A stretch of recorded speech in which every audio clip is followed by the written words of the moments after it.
আমার মনে আর আমি কইছিলাম আল্লাহর কাছে, আল্লাহ আমার মনি তাই আল্লাহ নিয়ে গেল।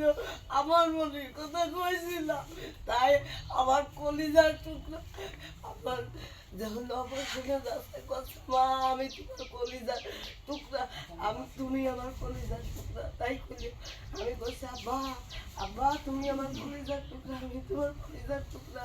তাই কই আমার মনে চলে গেল আর ফিরল না। আমি পাগল হয়ে গেছি, আমার বাপের দুনি, আমি পাগল হয়ে গেলাম। আমার দুনিয়ায় এমন থাকতে ইচ্ছে করতেছে না। আমার মনে হয় চাইতে হচ্ছে বলি কাছে যায় আমার আর ভালো লাগতেছে না। আমার বলি আমি এতিম, আমার আব্বা